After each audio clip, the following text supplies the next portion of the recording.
Well, that is certainly an intro. Hello, everybody. Let's see here. We got all kinds of things going on over here. Oof. We got. There we go. Oh, let's see here. We got Fiol. We got Horror. How are y'all doing today? I'm going to apologize in advance for the state of the background here. The lights are off. It is still light outside, so unfortunately it is casting a bit of a glow back there. Don't know if you can, you can't really see her, but inside of that little cardboard cave there is his little tiny cat. Poor little thing is still she's still not particularly pleased with me at the moment. So, voice is going to be a little bit quieter, but hopefully not too much. So just a quick sound check for everybody. Everything sound okay? Oh, and I need to also get the Zoom window up and running. Please don't apologize for stuff like that, but it's in my nature, Horror. It's what I do. Yes, okay, so we've got a share screen. We need to iPhone, iPad via AirPlay. I'm actually kind of curious if it was better to not do AirPlay, but we'll find out. Sounds fine to me. Fantastic. Oh, let's see here. Excellent. All right. Let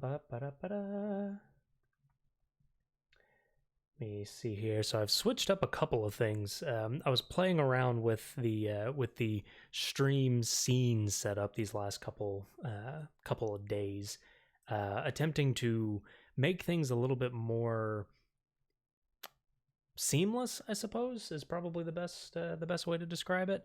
Was trying to make it a little bit seamless in between switching between, say, the standard view window and, say, like the secrets overlay or the whiteboard overlay. So we shall see if that actually works. Isn't it funny that your first two viewers are Germans? I mean, 9 Germans are not funny. I call shenanigans, Feel. Y'all are hilarious.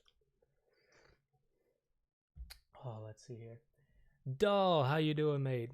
Thank you so much for coming back to the lab. Welcome to the dark lab today.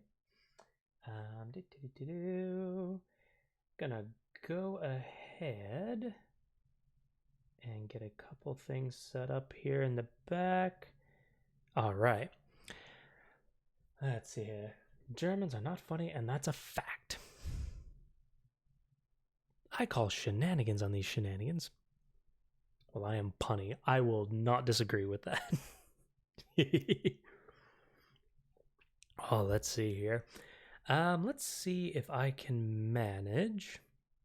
I'm going to do a quick screen change, and let's see if this actually works. I'm going to set that to air host, and then if I do Angel the Devil 06, thank you so much for the follow. I appreciate it. Welcome to the lab. We will have a custom made Medj Labs lab coat made for you. The digital kind, unfortunately not the tangible kind, because funding for the lab got cut. So our resources are a little light at the moment. Rainbow sheep, my day is saved. I know, I love that rainbow sheep. It is seriously the best thing that I found on Streamlabs. It's just so good. Let's see here. I'm gonna move something into view real quick. As you can see, the little thingy over here. I keep forgetting everything is reversed on my screen. So that looks good. Fantastic. So now the question is, does that work? Oh, it works, but it's kind of funny looking. I mean, that's okay. I hope you're having a great day. You seem like a nice, genuine guy, and I hope one day you get big on Twitch. Thank you so much. I appreciate that. Um, we are absolutely here just to futz around, do a little bit of throw a little bit of code all over the place, and effectively see where we get. Um, trying to kind of run it as close to my experience for real world development as I can. So hopefully you'll see all the warts. This is not a pre what is it called? I have not practiced this in any capacity, which is probably gonna bite me here really soon. We shall find out. Let's see here. How does the whiteboard look for everybody? This is an attempt to make the whiteboard an overlay so that I can do that really quick. And just do a little bit of figure eight to see the. Ooh, it is definitely compressed a little bit, but it's not terrible. Or at least it's not terrible on my screen. So, everything look okay to everybody? I'm trying to remember what it was that I was watching. There was a lecture, a set of lecture videos. They were comp sci lecture videos, I believe. I'll be in Lurk for a while now, playing Overwatch with Marvel and Fwins. That's all right, horror. Do tell Marvel that if he is not carrying in any capacity, I am going to be very displeased, and I will probably have to revoke some of his lab privileges. So, but do take care, man. Thank you so much for stopping by. I appreciate it. I'm trying to remember. That's gonna bother me now. It was a series of lectures on. I think they were released either on YouTube or on edX. Might have been the platform, but they were comp sci videos, and the lecturer he was a very clear, he was a very well spoken lecturer, but something that stood out to me for no real reason that I can understand at this point. He kept, whenever he would pause for input from the audience, he kept saying, does that make sense to people? And I'd never heard that form of does that make sense? It was so inclusive, and I liked it. I mean, Marvel didn't ask, he just said, demanded even. That does kind of sound like Marvel, but you know what? That's why we love him. That's why we love him. All right, so let's go ahead and get started. We are 10 minutes in, so let's go ahead and kick things off. I'm only rocking water today because I have drank an exorbitant. I've definitely absorbed a lot of coffee today. Yes, that was a sentence.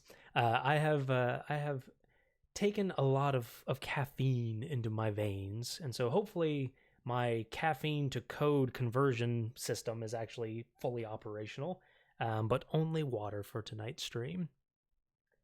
All right. So, in the last stream, we managed to get a pretty decent chunk of functionality in and working, which is fantastic. We managed to get the code cleaned up a decent bit. Instead of having a series of functions that kept passing that connection, that WebSocket connection around, we managed to clean that code up using a struct. And let's actually go ahead and, well, I don't have the code up, so you can't see it. Haha. I'm going to go ahead and bring Vim up here and bring main.go up, because we'll be looking at that here in just a second. We did manage to get some testing, some command testing via standard input. Just made it a lot easier and a lot quicker to test some of these commands and some of the formats of those commands without having to write it as a write function, stop the code, start the code, let it connect, let it do its thing, and basically repeat, rinse, wash, and repeat. And we managed to get an async or a concurrent ping pong process. So every 5 minutes, according to the Twitch documentation, the Twitch server is sending us a ping. And so in order for us to not be disconnected from the server, we must respond in kind with a pong message. And if we don't, then the server yeets us out the window, and then we have to reconnect. So that was last stream. So I did talk to a couple of people off stream, and definitely am keen on getting the respond to a command piece working today.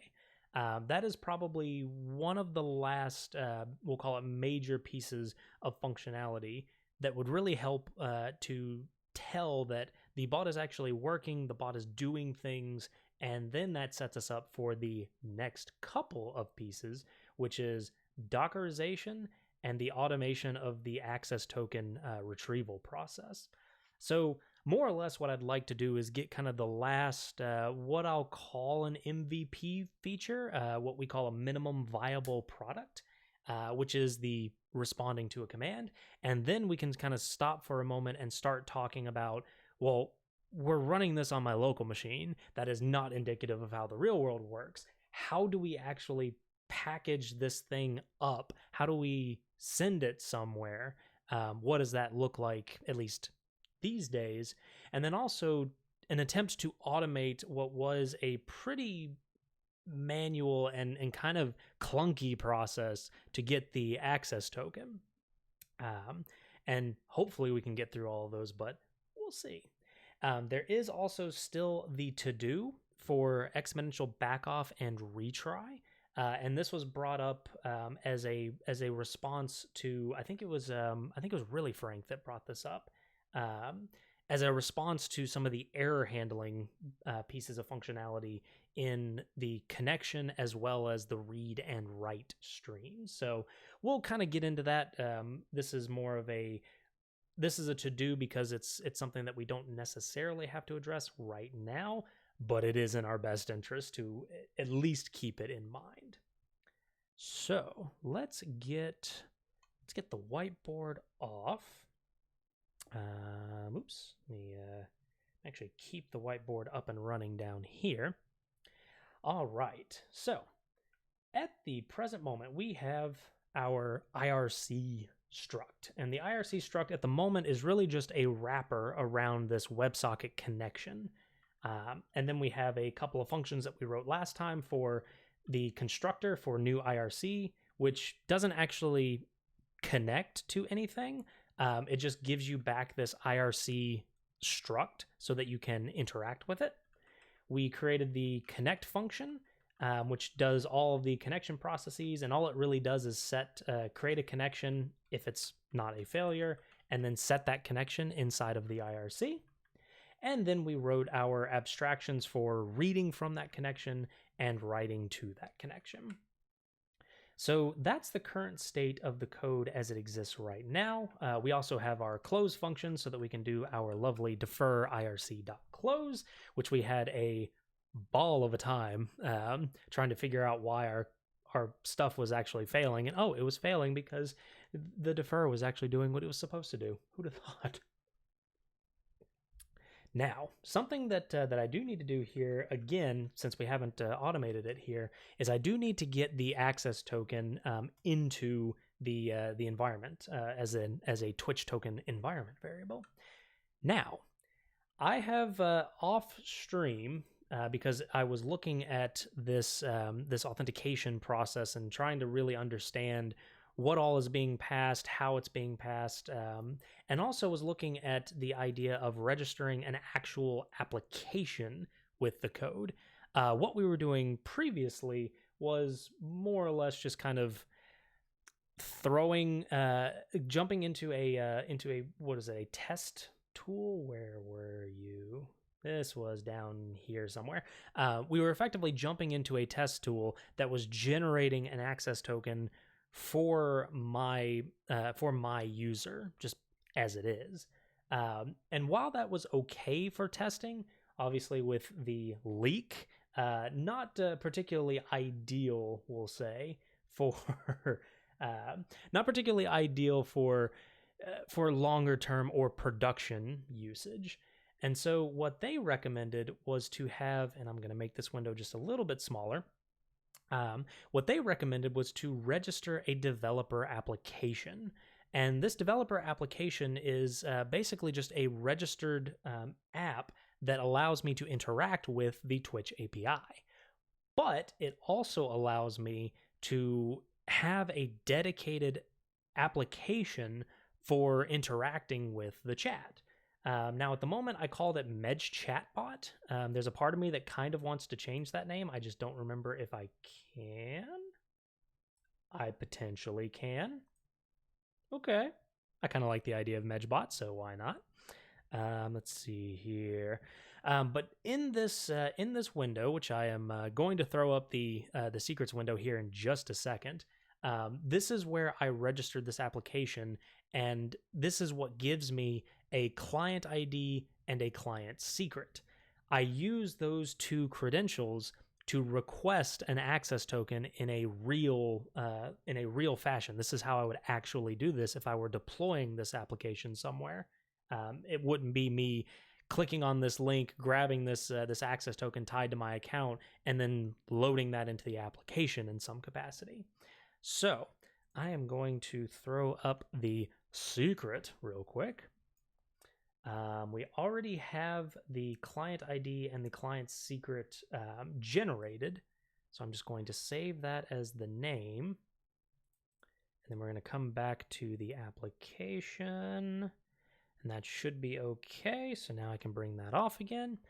And now we're just called Medjbot. Because Medjbot.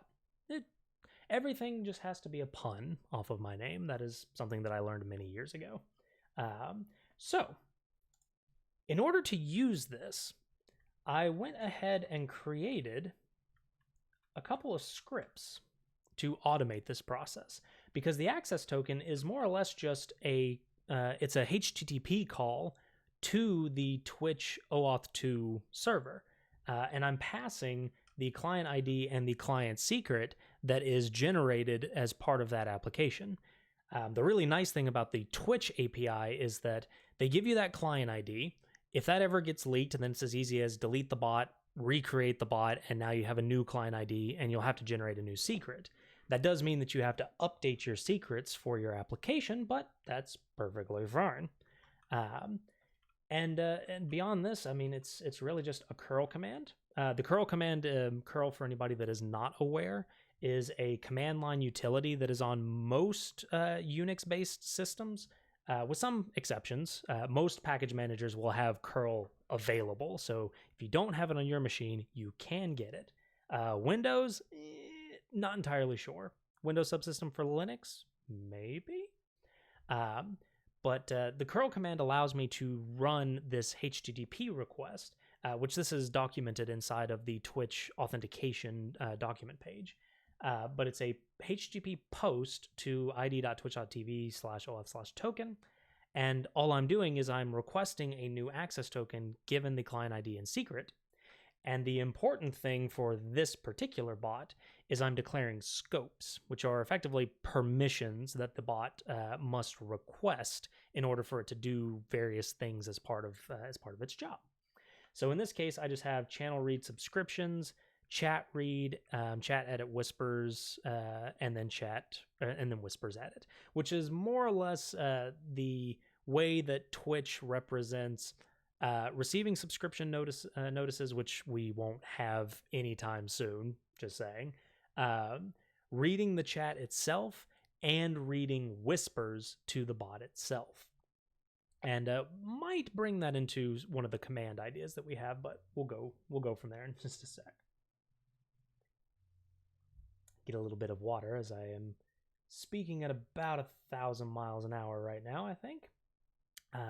So this script, I went ahead and wrote it as part of my testing, just to automate the process a tiny bit. We'll do some proper automation within the code here soon, but all I have to do is run get access token, and what that does is it actually read the client ID and secret from a known location, generated that access token, and then plopped that access token in where I needed it to be.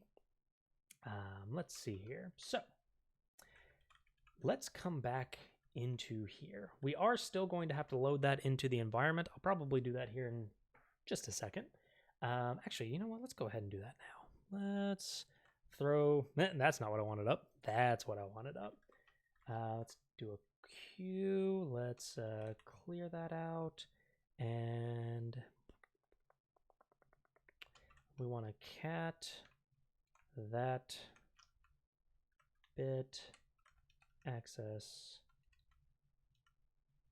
Oh, I'm doing some silliness here. Haha. Twitch home access token. Pay no mind to the man behind the thingy. We'll just do a PB copy, and then we'll export Twitch token equals this thing. Bear with me, sorry guys. Let's do that, which all I'm doing is just taking that string, exporting it as an environment variable, and then making that available inside of the environment. All right, so I do believe that we can bring that back down, and let's come back into main.go. All right, so we kind of have an important thing to do, which I completely forgot to do prior to the stream because it has been utter chaos. What command are we actually going to have this respond to? There are a number of options, I do believe. We could do something simple, which is usually a good first step. Uh-oh. I am realizing I'm seeing things in the chat, but I am not seeing things on the chat window. Ooh, that's fun. Let's actually disconnect that, bring that back. Ah, there it is. Was that an Illuminati coffee cup on the stream? Yes, it was. Technically, it was something completely different, but exactly, Phil. I'm not entirely sure what inspired me to do that, but I mean, Yu-Gi-Oh references, why not? A little piece of the childhood. Oh, interesting. Okay, so I think I just recognized the issue. I had chat window up over here, and I had chat window up over there. I have my MacBook up as a surrogate screen, and apparently, if I have the chat window open on both, it won't send me messages. Cool. Let's see here. It probably, at this point as well, it probably makes sense to split this code up because at the moment, well, we're at about 134 lines, which is not great, but it's not terrible either. There was a thought that crossed my head that maybe it would be beneficial / probably well within time to take this IRC code and put it somewhere else, put it into another file, just to be a little bit more realistic, because we probably wouldn't have the entire code all in one file. We could. I've certainly seen it done. Whether it is ideal or not, I think is more a matter of opinion, and I think most opinions gravitate towards probably not. Let's see here. Let's just do in the spirit of keeping alive the wonders of programming and the most famous of first steps. Shall we just have a hello world command? Just do a bang hello world or bang hello, and it'll send you back world or something of that nature. God, I feel like that's going to be spammed almost instantly, but isn't that half the fun? We probably will need to add a bit of a delay, but sure. All right. Sounds good to me. Let's do it. All right. So, in order to respond to commands, we're going to need to effectively sit inside of this this read step, which I'm going to actually annotate this as we want this to be the read go routine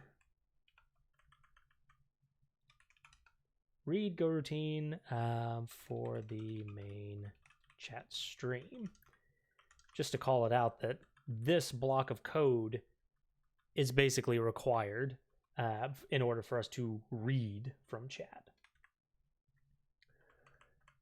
Now, we have our ping pong, which is effectively doing it's actually doing something very handy for us. We already have the tokenization of the chat window, or the chat line, which, if we remember, which I personally don't remember very well. So if I run run main.go, I'll actually see if this made it into the thing.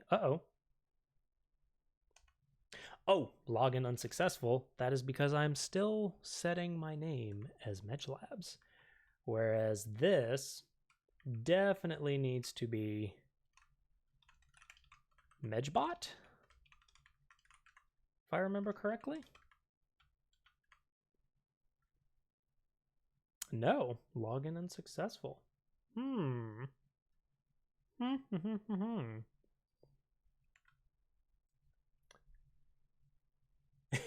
I feel like the login step has consistently been a source of issue, which is kind of expected.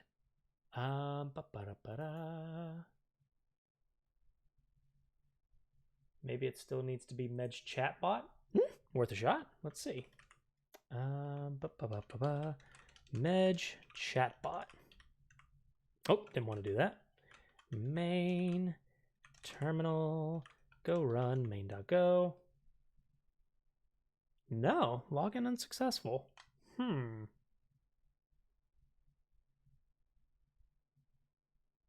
But of course it doesn't tell me why the login is unsuccessful, because that would be too easy. Oh, wait a minute. I think the name is all lowercase. Let me want to verify that. Twitch bot guide. You should be an auth token. Your nick must be your Twitch username in lowercase. Okay. So let's try Medge bot, all lowercase.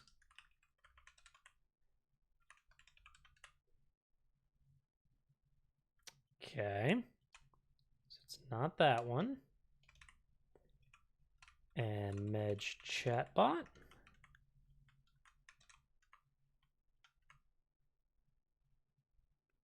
No. Well, chat, I do believe we have a little bit of a problem. Let's see here. And of course, without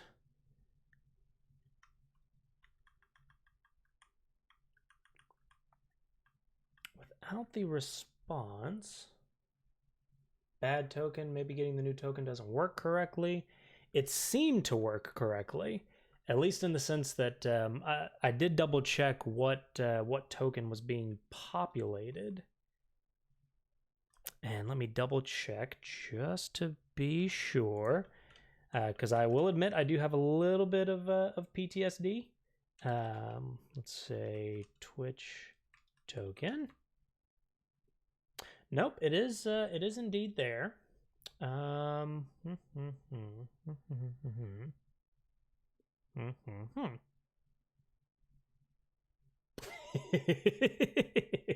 Just Illuminati for days. Oh. I'm going to very uncharacteristically attempt to point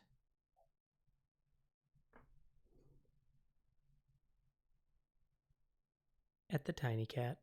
I'm not sure if she's visible, but she has come out to say hello. How sweet. All right, let's fix that camera real quick.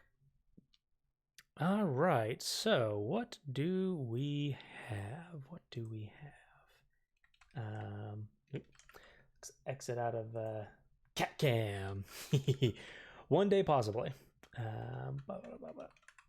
Okay, so I can bring this guy back off. That is such a cute blob. Oh my goodness. Aha. All right. So we need a way. 715209.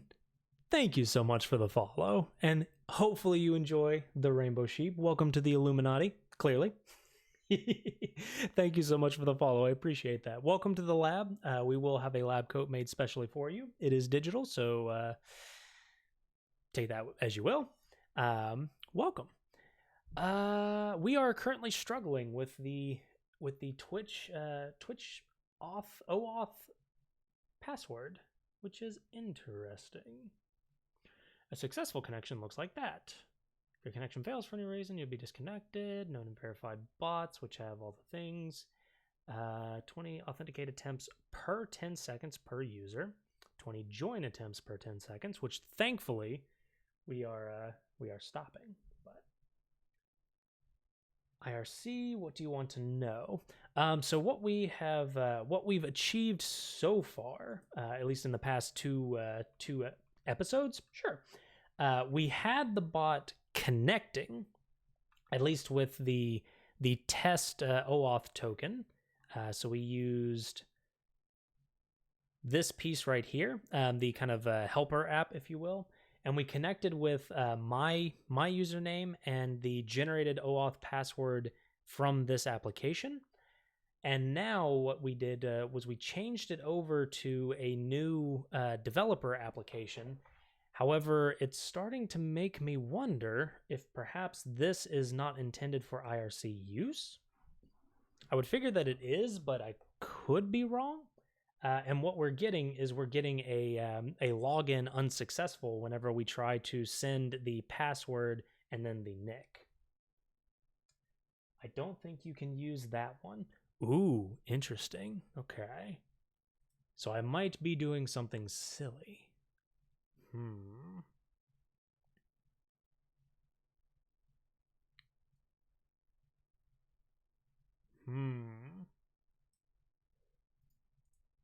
Which authorized through our API, which is what this was intended to be. Register your app to obtain a client ID in secret, getting the token, and then sending the token in the request, which for IRC is the pass. Oh, I wonder if I don't have the right scope set up. Let's see. Get access token. We have chat read and chat edit. Interesting. Say, because to authenticate your password should be an OAuth token authorized through our API, which it is. But that TMI OAuth should last forever. I mean that generator website. Apparently, it has a time limit, which I thought the same thing. I thought those tokens were persistent, but it actually, I think it killed over on me after 24 hours, maybe. I think it definitely changed in between the first stream and the second stream, and so we had to regenerate it. Curiouser and curiouser. I've been using it for months. Damn, then I am definitely doing something wrong. That is very interesting. Okay. Maybe try reducing it to chat read and chat edit. Certainly worth a shot. Because at the moment, we don't actually need these other functionalities. But the API OAuth does expire or something on the API expires. Haven't worked with it for a while. Yeah, that seems reasonable. Well, let's try regenerating. So let me throw up the mythical secret set. Let's save that, close that. Getting the access token with the new credential. Twitch home access token, which did indeed change. And then I think I can just do a source.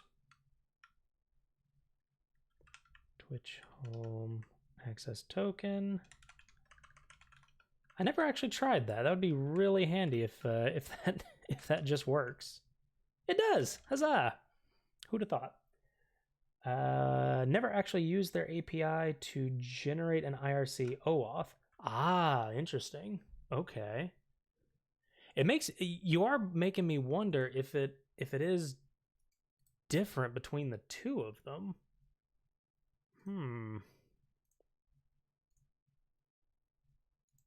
It looks like the same thing.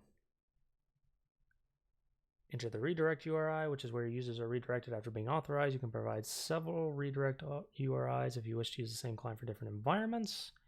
I can, sorry, take the window off now. I am so sorry. I am not sure how to pronounce your name. Meiser? My S3R? I'm so sorry. Hello. Welcome to the lab. Is it Meiser? Got it. So sorry. I am garbage with names. Apologies in advance to everybody watching. Welcome to the lab. Thanks so much for stopping by. We are currently fighting with the Twitch IRC and attempting to authenticate, which is sad because it's 2 steps forward and 4 steps back, it seems. But hey, I did say all awards. Medge's Illuminati confirmed. Welcome, Nintendo. And Meiser, thank you so much for the follow. I appreciate that. Welcome to the lab. Just so you know, we will be having a custom lab coat for you made. It is digital, so take that as you will. I do have Tiny Cat under the chair, but I'm not sure if I can bring her up. Let's see. Hello, Zelda. Hello, pretty girl. I think she might want to say hello to stream, but let's find out. You want to come up, or you want to stay down there? She's still so out of it. Poor thing. There's a tiny cat that is under my table now, and she is just staring at me menacingly. Let's see. Tiny cat. Let's see here. All right, client ID, client secret, client ID should be unique for each application, types of tokens, yes, user access tokens and app access tokens. Which it seems like the app access token is what we would need, considering that it's a server to a server, and I thought that's what we had generated. Oh, you see how it works? Go on. Hi, Marvel. Welcome back to the lab. Thank you so much for stopping by. Did you, were you carrying an Overwatch? I was told that you would be carrying an Overwatch, so I'm assuming that it's true, because you always carry an Overwatch. Revoking access tokens, sending access tokens.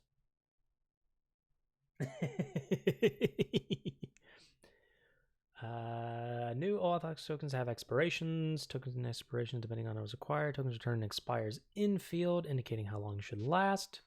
Yes.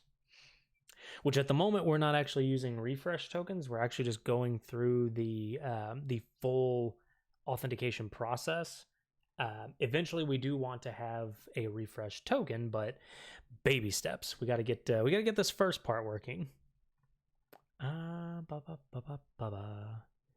On seeing a 401 error with a www authenticate header, an application should try to refresh the session. So we're not there yet.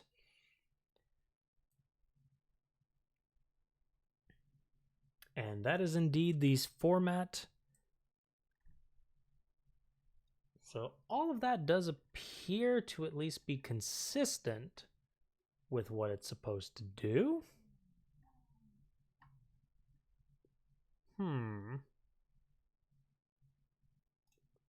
Code samples are available in Go. That's kind of handy. OAuth authorization code. Client ID, client secret. I think it's this one that we would want. Let's find out. What do we have? So we have the client ID, we have the secret. We have scopes. We don't have a redirect URL. Please use a more sensible secret than this one. You know that there's going to be a couple. There's always a couple. They'll just copy paste. And then that secret ends up in production. Oof. Always have proper secrets management and ideally secrets rotation, if at all possible. Let's see here. So content type text HTML, set us okay, login using Twitch. I might have to swap back to using mine. I wonder if that's half of the problem. Let's go ahead and close that down. Have that there, that there. That's the same page. Human readable error, human readable wrapper. gob.register, middleware, error handling. Oh my goodness. Okay.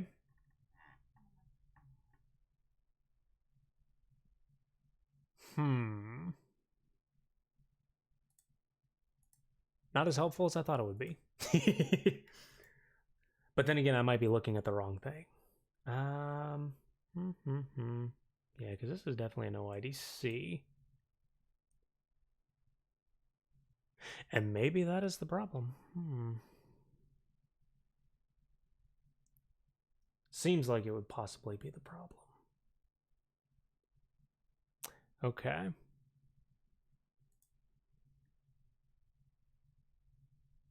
Treat your token like a password. Always treat your token like a password.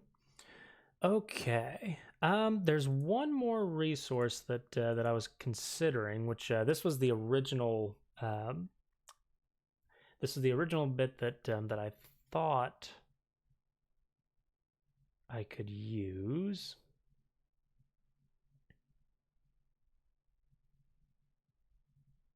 Chat edit, chat read, whisper edit. So we definitely have those two. My username is replaced with whatever you want the bot to appear in your chat as, which is technically, I think, incorrect. Then you got join channel, you got the chat messages, got the bits donations. Can you show me your API request? Yes. Let's do in here, get access token. Ooh, wait a minute. Grant type is client credentials.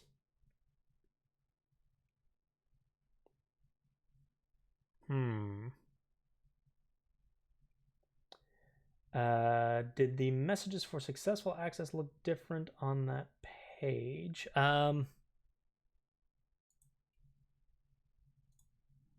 Whoop. Hang on. Talking about these right here.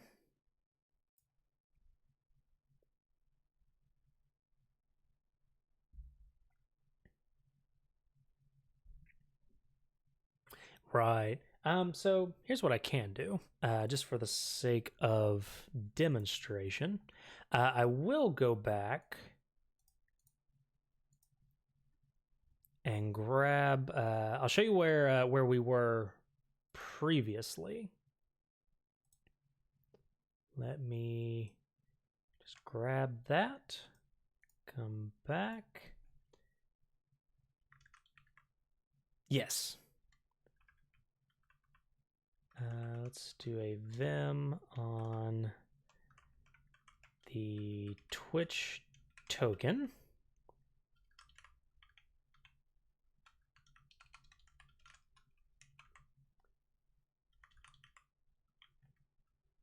Or not Twitch token, Twitch home access token.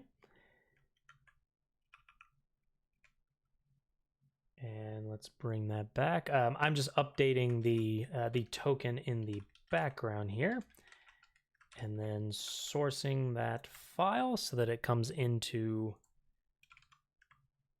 source main.go. Are you sure it's not ****? Yes, that was actually one of the bits that we ran into last time. And then if I do a term here. I do need to change. There you go. So this is where we were last episode, last time, last stream. I don't know words anymore. With the OAuth token generated through this right here, the Twitch chat OAuth password generator. Using that, we get into the stream, and we can do things with this this here. So if we do medlabs : hello, we can actually use that connection, and we'll start receiving chat messages through this stream. So that's where we left off with the last stream. Because the one you used was ****. That is just a print line down here.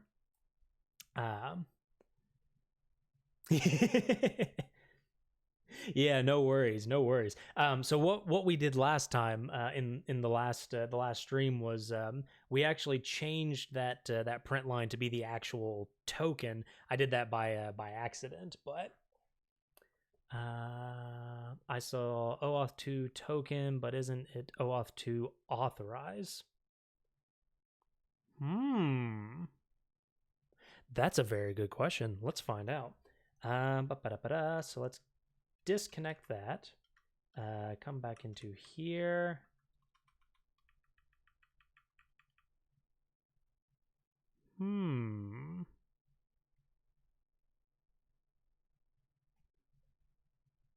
I think you might be onto something. Let's see.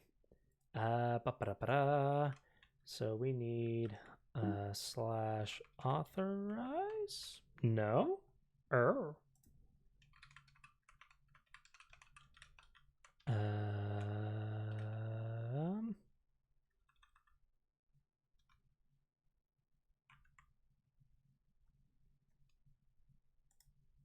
It's under getting tokens OAuth. Oh, okay. Come back to here.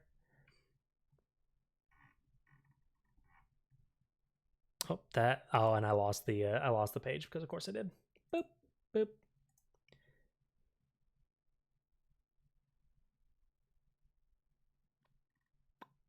Ooh. Let's make that a little bit bigger.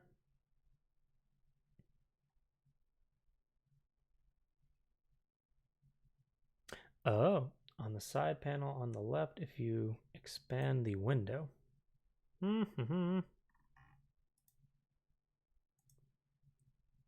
Oh no, I think I might have goofed myself. There it is. Okay. Getting tokens OAuth. Ha! That's what happens when I make the screen too damn big. There are 3 OAuth procedures. Thank you very much. I appreciate it. This is what happens when you zoom in too far.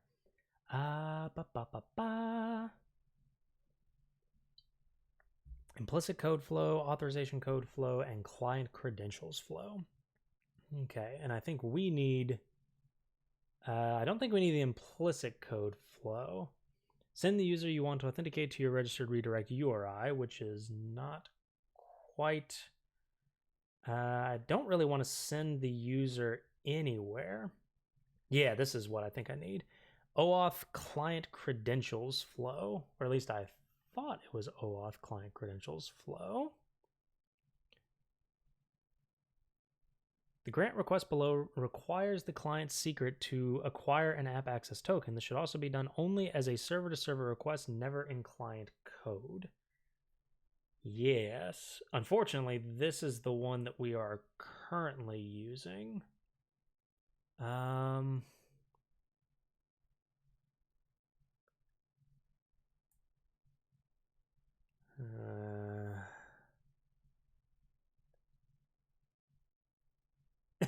No worries, mate. I am perplexed on this one. And I did do some debugging prior to the stream just to make sure that the scopes section, basically the scopes are space separated, but they use the what is it called? The URL encoded form. So that's when you have the plus in the middle. So it'd be chat : read space chat : edit. Just replace the space with a plus. Yeah, that messed with me when I first read it. I was like, wait a minute, space separate. Oh, space separated as in URL encoded space. Why wouldn't you just say URL encoded space? That would make things so much easier. But then where's the fun in making things easier for us?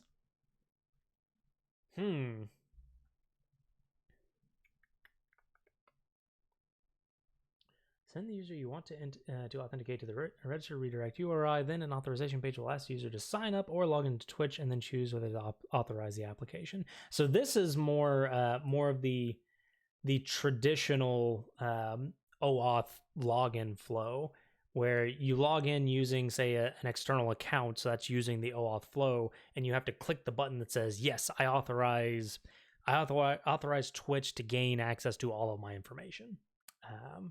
But alas, what do you get back? I actually do get back a response, a JSON response. Looks something like this. And so what I'm doing, let me make this window just a little bit smaller. So I make this curl request, and then I get back this JSON request here. And then I'm using JQ, the CLI, to extract that access token, format it into what is effectively the environment variable format, and I drop that into a file so that when I'm requesting this access token, I can just do source that file and it pops it into the into an environment variable. Oh, perfect. And I am looking at the so when I throw up the Illuminati page, I am actually getting a different access token each time. So it seems like getting the access token is working, but yeah, this is where I'm getting stuck on. But what is it about that request that is making it unsuccessful? That is what is messing with me.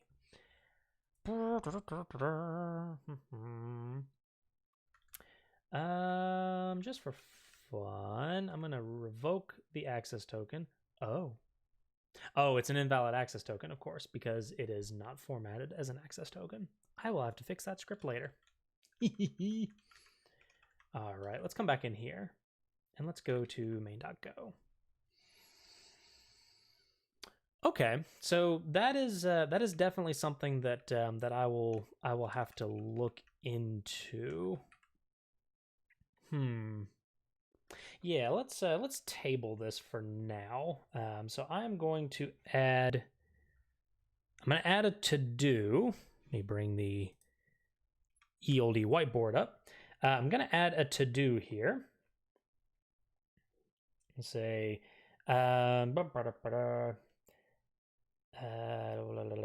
research OAuth token for IRC login. And I'll do that off stream, since we have a token that is working, at least to the extent of it's not quite using the flow that I would want it to use, but it is more or less, it's giving me back the functionality that I'm looking for, in the sense that we're back to where we were previously, which is we can connect. We are getting the stream, and then if I do a private message to Medge Labs, I get the world. Oh, interesting. So I've changed my nick to Medgebot, but it's still posting as Medge Labs. Interesting. Something to look into at some point. But I will table that for now. Just since we have this functionality working. Let's take a stab at the command. Let's get back into here. Let's close that out, exit out of here, and let's get the command going. Since we know that the OAuth process is at least we are getting a token, we are seeding that token, and using that token, we are authenticating. We might be able to come back to it. All right, I did some research. Oh, go ahead. I'm gonna think about. So it seems you can't use OAuth client credentials flow. Oh, interesting. Okay. So does that mean we're going to have to set up some kind of a redirect? Like we're gonna have to use which one was it?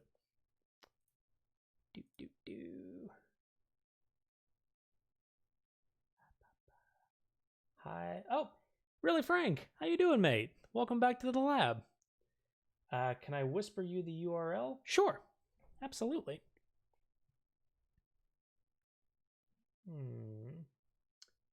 Really, Frank, we are, just to kind of catch you up real quick, we were attempting to use a registered application instead of the test OAuth token.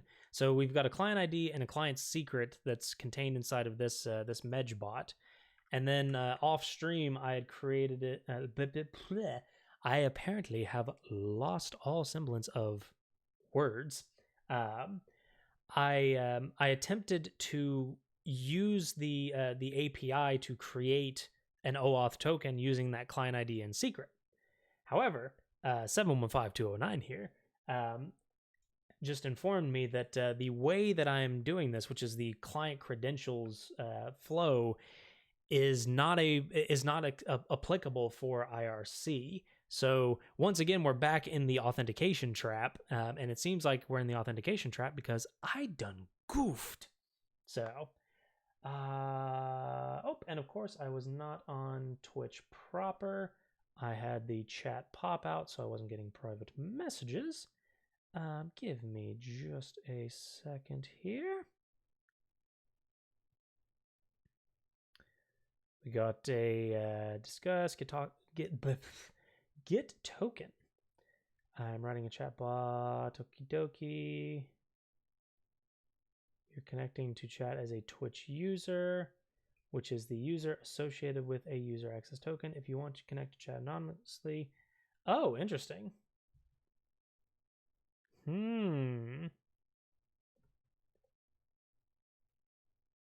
Okay.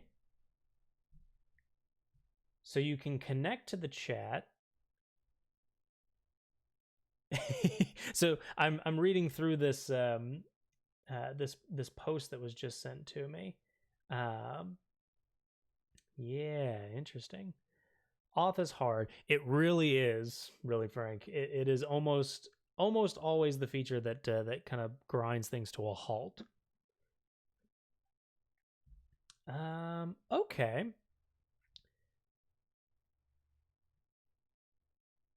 Got it. Okay. So I'm going to give that a read in the second bit. Yeah, I would love if all this doesn't just use the generator website. Absolutely.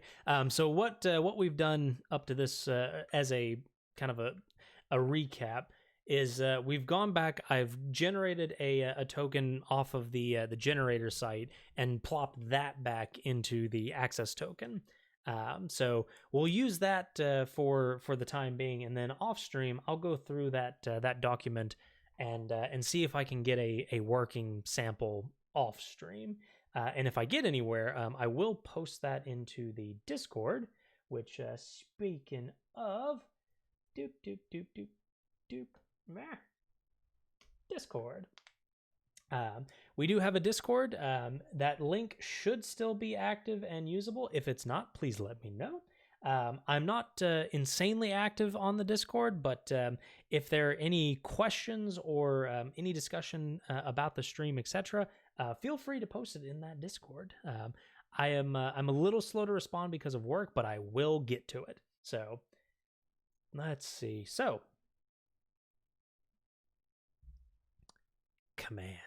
So let's say for the sake of simplicity, we are going to respond to the hello command. Now, in order to do that, the first thing that we're going to have to do is we're going to need to parse the private message, which in order to do that, I'm going to need to bring this back up. I'm going to go run main.go. Can't use Discord. Heard they write services in Rust. What, really, Frank? You don't like Rust? You don't like Rust? Rust? I've actually not used Rust personally. I did take a look at Rust very, very briefly, but I never really used it myself. I never really had a need to use it. It's not that most of the work that I do is mostly backend APIs and data processing, which is, at least in my line, either Java, Scala, or Go. So haven't really had a reason to use Rust. But its ownership mechanism intrigued me. I remember reading about it a couple of years ago, and it intrigued me the way that they did it. Okay, so I like Rust. Ooh, do you use it? Do you get to use it in projects or etc.? So what I wanted to do here is I wanted to grab an example of what a private message looks like coming in. So let's get out of here and post that right there. I'm a beginner in Rust and I use it on my own projects. Fantastic. It's one of those languages that I am curious about, but I would love to come to some kind of a project, which systems level programming always seems to come up when talking about Rust. But there's also a bunch of what looks like CLIs, I think, that are starting to be written in Rust. I'm kind of curious. And I'd be curious if you're willing to share. Would be curious to see what you end up doing with it. Came from C++ and C#, evaluated Rust for a week, determined that I did not want another slow compiler, and the syntax is crazy. I can understand that. I feel like I got a lot of the same responses to Scala. I come from a lot of Java shops. Just where I live is very heavy Java, and bringing Scala into the mix, even, which me personally, like, Scala does not look like a wild syntax. I love the Scala syntax personally, but there were some surprisingly polarized opinions about the syntax. It was wild to see. I wrote a bad IRC parser in Rust. Oh, I gotcha. So you're saying that you may have answers to the things that we're trying to do here.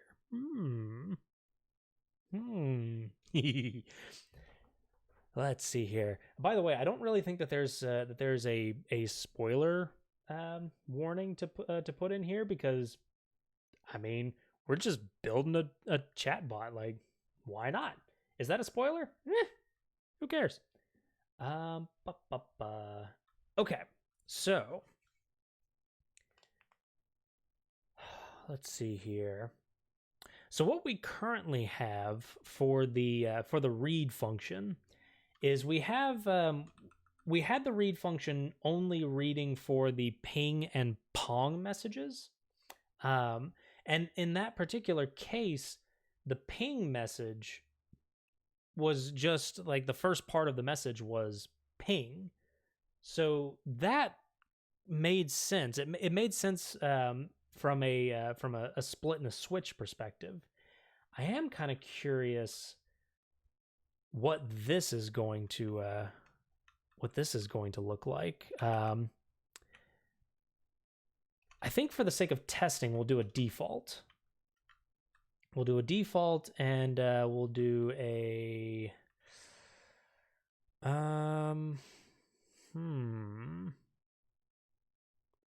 Actually, I just realized this is absolutely the wrong place to have this. Let's see here. Or is it the wrong place to have this?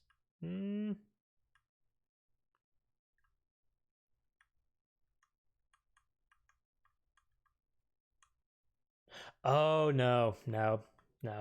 Sorry, I was thinking there for a second, but I don't believe that is the incorrect place. Let's see here. If you want to click on the stream. Let's see here. Then I tried Go and fell in love with it after a couple of days. Same. One of the requirements was multi-platform speed and easy deploy. So the only two contenders was Go and Rust. Kind of fair. As much as I love Scala, the tooling around Scala it leaves much to be desired, to say the least. I kind of have a PTSD relationship with SBT. I kind of want mill to be a thing, to be a more prominent thing. Just not quite there yet. But then you throw in the JDK into the mix, and Scala is a functional programming language. Yes, it's a functional programming and object-oriented hybrid language, which is at least the way that they advertise it. For us, it was an answer to Java, but specifically to bring in a lot of those functional capabilities. But yes, and actually Scala 3, that's due to come out, I think, either late this year or possibly early next year, is actually focusing more on the functional programming side of the language. And I think it's actually backing off of a lot of the object-oriented pieces, because more or less I think people kind of realized the functional parts of Scala, beautiful. Allowing you to do a lot of the things that you can do in Java in Scala, yeah. But I get what they were trying to do. They were trying to like pick away at the Java population, while also kind of bringing in some of the more functional purists, at least to some degree. Whether they succeeded or not, I mean, that can be up for interpretation, but I personally love the language. All right, so I paused here for a moment because I had a moment where I was like, well, actually, I don't necessarily think that this was the main Go routine for the chat stream, but indeed it actually was. We just happened to add the ping pong logic into the mix. So what I think we can do here is we can do a log.printf. I forget how to do this in in Go. I think you can just do string, right? Golang print slice as string. Yes, maybe. I thought it was just, oh, is it %v? Oh. Percent plus v. Aha! Much appreciated. So it's percent plus v. And then we want to print out tokens to see what the format of these tokens is, and then that'll tell us whether or not we can actually do the parsing logic that I'm thinking we can. Otherwise, we may have to do a pause, and we may have to step away from the command and go more into the chat line parsing. Ooh. I might have goofed a little bit. I might have created a little bit of a dupe on my chat, but can I get a line of chat, por favor? Ooh, I am starting to run out of water. This is probably the most water that I have drank all day. Aha. Test a line of chat. I appreciate all of you. Okay, so that is what the chat looks like. So it's actually identity, I think, is the first part. Type, source, or destination, and then colon the chat message. Okay. So let's actually grab that, close that. There we go. Okay. 715209, will you survive these comment streams? Probably. Would you like me to keep the lull, or would you like me to keep the I like Rust? All right, so the first bit, the I like Rust, done deal. So we're going to have a boop and a boop. Neelikin! How's it going, mate? Thank you so much for stopping by. Welcome back to the lab. Welcome to, we were fighting with authentication, and now we are trying to parse chat. So it's prefix command params. Because I'm assuming the prefix command params, is that kind of the call it the standard format of the IRC message? Is that a fair way to say that? Fantastic, much appreciated. So prefix command params. So what we could potentially do, let's think about this for a second.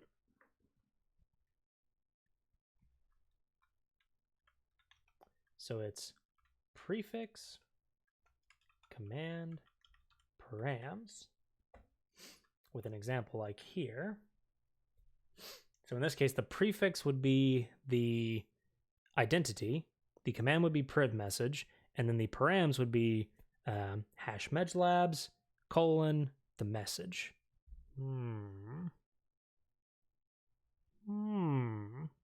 Okay. Params starting with colon includes spaces. Ah, okay. Gotcha. So let's bring this. Boop, boop, boop. Boop, boop. So in theory, then, I should have something like...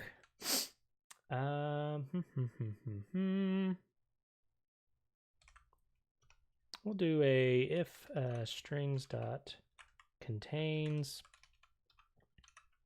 It's going to do some very, very crude debugging here. Starting with colon is always the last param, but I don't think you'll find one with multiple params. Got it. Okay. So what we would want to do, some brute force. Exactly. So if strings.contains priv message, then the question becomes if I can do log.printf. And most of this is just kind of set up for how I want to parse this later on. What I could absolutely see myself doing is more or less just having a line parser. If strings.contains, I need a message string hash channel is the first param of param. Oh, okay. So then it would be first param destination, or in this case, the target, and then second would be oh, okay. I see. So let's do this. Let's say target,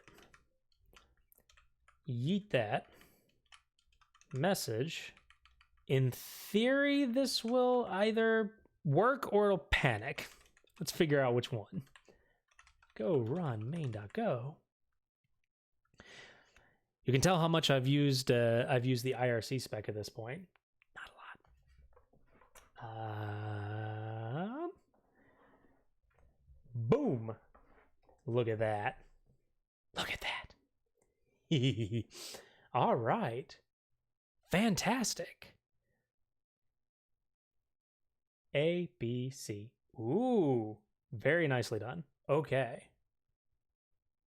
So, in actuality, what we would want to do here is we would want to do, I think we would want to do a range expansion. So, I think I can do that. Let's do a go run.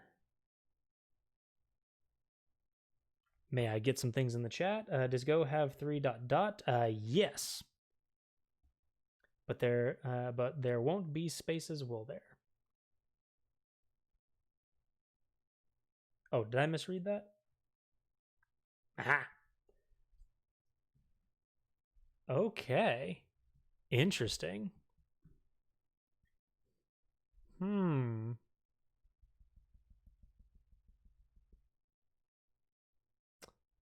So, to kind of spill my thoughts out of my head here, parsing this message, the first part is going to be the target, which it does look like there are some parsings that we can do to get the source. Just popped in and say, hey, but gotta head to bed for work tomorrow. Enjoy the rest of the stream, everyone. Thank you so much, Neelikin. Thank you so much for stopping by. Always a pleasure having you, and hope you have a good night. Sleep well, and I will talk to you sometime tomorrow. Where does the square bracket come from? That's a very good question. I feel like I might have goofed somehow. Let's see here. And I think that is the proper syntax. But it's the, oh, is it the plus V? Ah, okay. Good night, everyone. Good night, Nilo. Where do the spaces come from? And you have a new line printed? Yes. Interesting. So this also has a new line in it.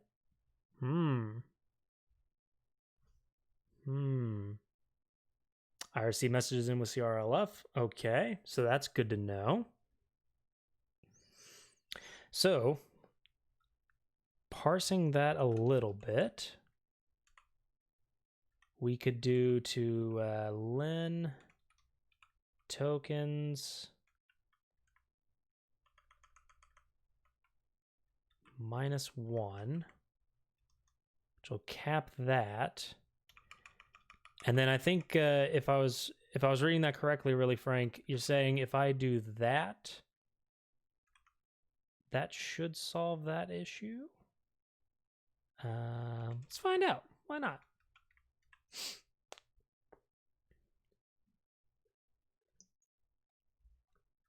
All right, let's see what happens. I think you need a -2.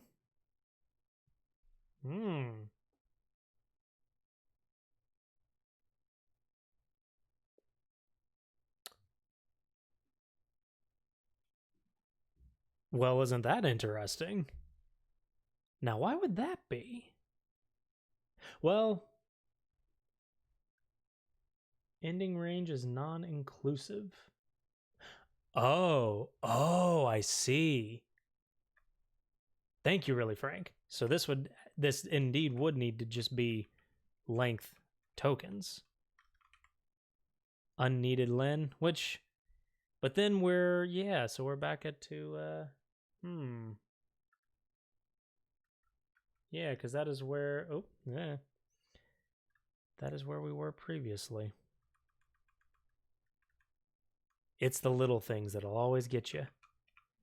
So this was more or less the same as this.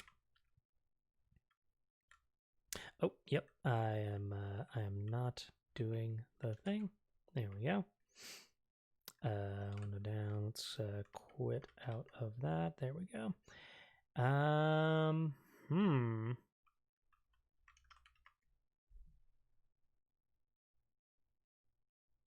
It's /r/n. Okay.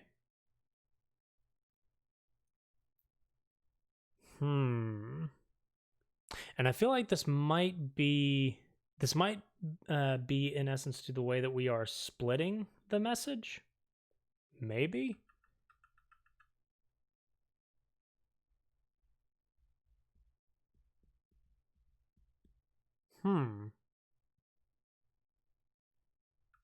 That is very interesting. Okay. So we don't need target anymore. We can get rid of that line. And in fact, why does it keep bunting me up there? Get out of here. We'll actually comment that out for right now. So we know that the target is, well, we've got the piece up here. So there is, nope. Let's go mod. I need main.go. Maybe strings.trim space tokens.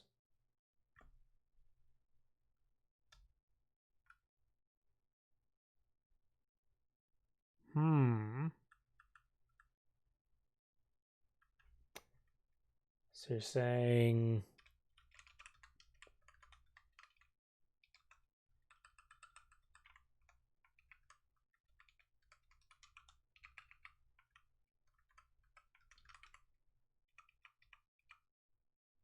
oh, I can't do that. Yeah, that's not what I'm supposed to be doing.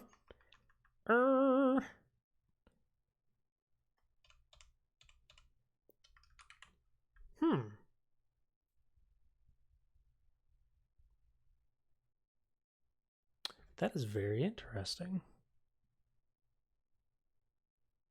And it's also including the what's been catching me is that it's throwing in a no, that was because of the formatting. Probably need a pre-look to do the pre-loop to do the trim. Gotcha. Okay.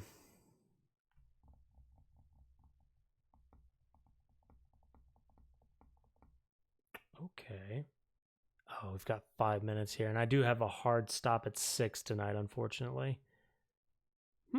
Okay. Let's take another look at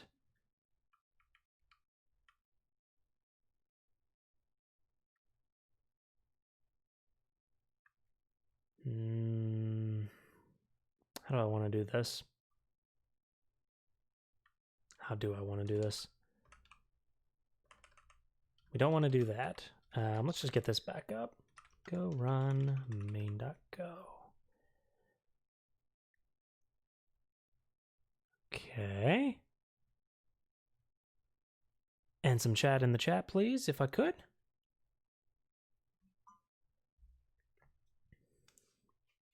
Oh, thank you. Okay.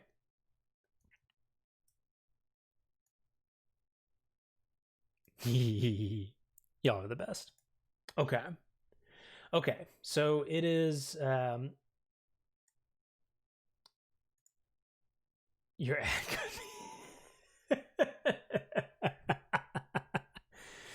Oh, I am so pleased. Thank you, doll. It is for the ever low price of nope. I wonder where the RN comes from. Maybe you should trim the string before tokenizing it. Highly plausible. The len -1 worked fine. Okay.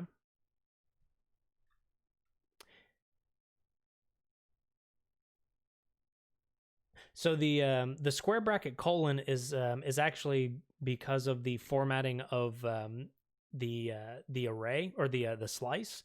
So Go is actually just telling me that this is a slice. So it's adding the square brackets in the log message.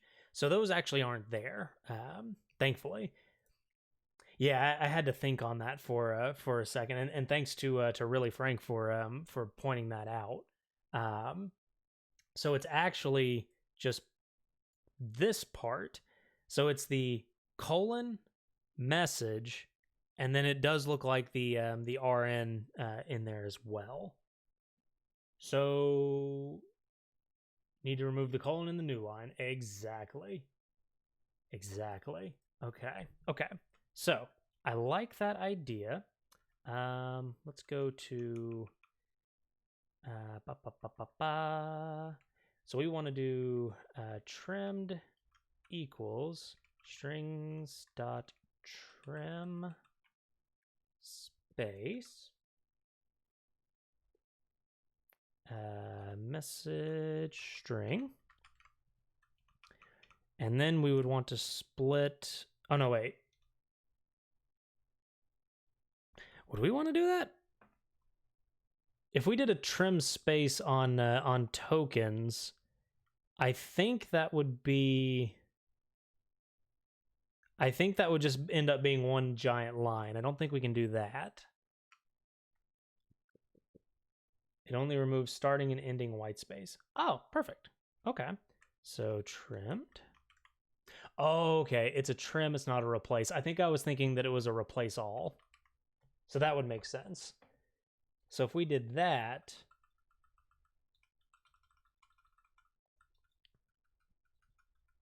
we could also technically do a find replace, or we could do a replace all for the RN, but let's see what that gives us. Let's see if that is necessary. Go ruin. I'm not entirely sure why that came in, but hey. Trim space should remove that as well. Does it? Oh, that would be handy. Well, yeah, because that would be considered white space. Huh. Hey, test. Perfect. Okay, so we just need to trim this the prefix, which I think I can do.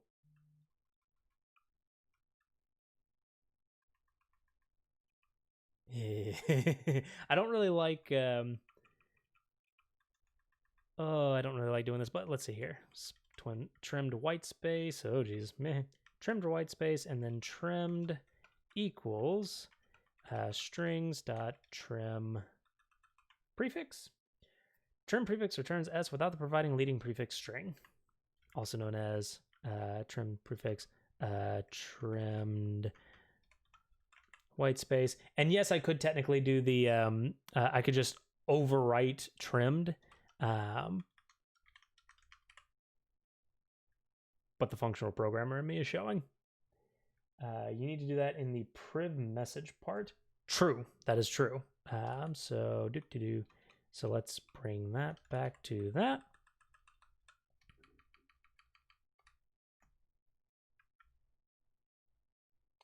Trimmed equals strings.trim space message 1 colon. Ah,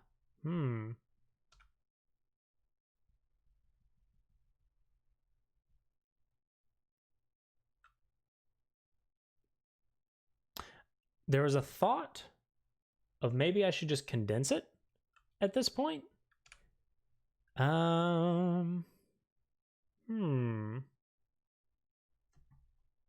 Slice to string. Is there a convenient way of doing that?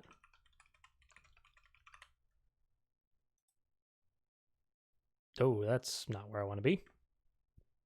Strings.join. Strings.join. the thought that was in my head is what I could do is I could say tried Golang a couple of years ago but never continued. Oh, it's such a good one. A slice of a string is still a string. Yeah, because it's a string is just a slice of characters, isn't it? Or a slice of runes? I actually don't remember. Because I thought that Golang strings were UTF-8 runes. So you're technically getting a slice of rune? Is that how that works? Oof. What was in my head was something like strings.join tokens 3 to the end. And then we'll just do, we'll just basically add the space back. And then auto ACAR encoding is hard. It's very true. Let's see here. Here I would want to do strings dot trim prefix. Strings.join, and then we would want to, this is probably not the most efficient way of doing this, just saying. So we could say message equals, but make it work, make it right, make it pretty, in that order, preferably. And then we'll have message there. And then this is no longer a plus V, that would be an S. First get it working, then make it right. Exactly. That's a mantra that that I repeat over and over again, and I cannot recall who taught that to me. But make it work, make it right, make it pretty, in that order, preferably. Boop. Go run main.go. And ta-da! Some message. More messages. Fantastic. So we have the message, which is the trimmed, joined tokens from the third index. Oh my goodness, that word escaped my brain for a second. From third index onward to the end. What happens if I use slash? Interesting. I like the way I like where your head's at, doll. I really like that. That's a good test. Nice. Huh. I wasn't expecting that to work. But so effectively, that means that client is escaping these messages. That's cool. Yeah, I like where your head's at, chat. I like it. Should probably check length of tokens is at least 4. Very good call there. Let's see here. So let's so now the question maybe is, why does this work? That's a fair question no matter what you look at. So if strings.contains priv message, let's just add it, and tokens len of tokens must be greater than 4. And what I'll end up doing is we'll encode this as much cleaner blocks of logic. We'll definitely make this a lot more functional. But once the first step to get it working, just kind of dropping this into the read loop. Magic. Let's see here. So let's see if I can recap. So the first thing that we were doing was we were taking the input line, which is this, but without the square brackets, and splitting that into a series of tokens. And we were splitting it off of the space character. Then, because of the inclusion of the /r/n at the end of the string, suggestion to use trim space to get rid of the preceding and the prefix and the suffix white space. Reminder that you had a hard cut at 6. Oh, good. All right, let's finish this up real quick. The trim space cleaned up that line such that we were able to get those pieces off. Oh, Digimon, thank you so much for the follow. Welcome to the lab. Thank you so much. Welcome to the Rainbow Sheep, and welcome to the lab. We will get you a custom-made lab coat here shortly. However, it is digital, and it actually doesn't technically exist, so bear with us. Funding is low. So we effectively cleaned that string up, split it into tokens. We already have our ping check, which for a ping, it's ping tmi.twitch.tv. And actually, you know what? It definitely makes more sense to move that down here now. Boop, boop, boop, boop, boop, boop. There we go. I'll clean that up a little bit later. And then for our private message, which we'll come into here, as 715 pointed out, it's prefix command params, which in this case, the prefix is it seems to be the user that sent the message. The command is priv message, and then the params are target, and then colon the rest of the message. And so, in order to get that into a parsable, consumable message, assuming that the message string contains priv message, and the length of the token slice is at least 4, or is greater than 4 specifically. We will take that, we will trim the colon off of that string, and then we will join the remaining tokens, which should be the remaining parameters, and we concat that together into the final message. Whew.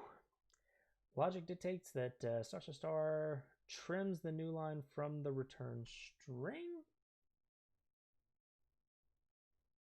Let's see here. Oh, let me read that again. Sorry. Logic dictates that *** trims the new line from the return string. Correct. And the prefix command params is for every IRC message. Aha. So that's going to be even more applicable.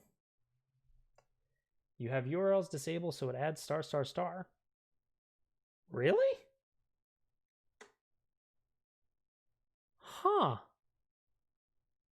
I am going to have a look at that a little bit later because I don't care if there are URLs in the chat. Okay.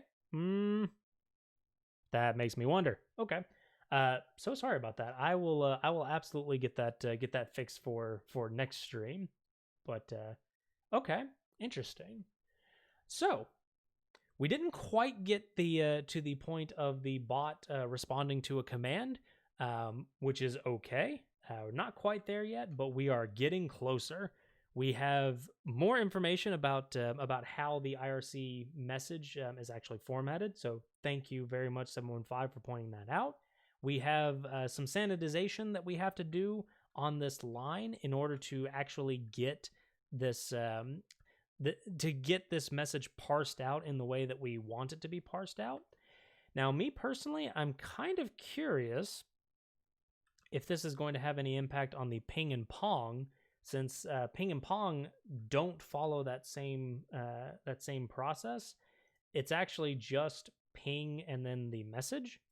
So I'm curious if this has done anything that we may not want to do. We'll have to test that a little bit later. But we have a potentially reusable process for extracting and parsing these messages. So we might even be able to make something a little bit more standardized, so that we can parse these messages, say, into a struct, and then we can pass those structs to processing functions that can do different things. Some ideas are bubbling, but we will have to pick that up next time because I am already 11 minutes over my hard stop. So just do a quick scan of chat real quick. There are Twitch tags if you want to use those. If you enable Twitch RC capabilities, you'll get a lot more data, but not sure if you want those. Oh, was that the cap command? I think it was. I think it was in this one. I think it was in this one. Yes. Okay. Yeah, so I have not added any cap requests just yet.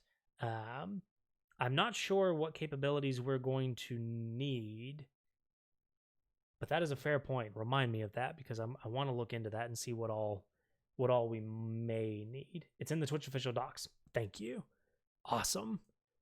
All right. So, thank you all so much for coming out. I very much appreciate all the support tonight. Thank you so much to everybody in chat. It was a pleasure to meet all of you. It was a pleasure to meet you, 715. Thank you so much for coming by. We stream on Tuesdays and Fridays at the same time, 4:30 to 6-ish, depending on what's going on. But yeah, always welcome back to the lab. Thank you very much, everybody, and I will see you all next time. Take care.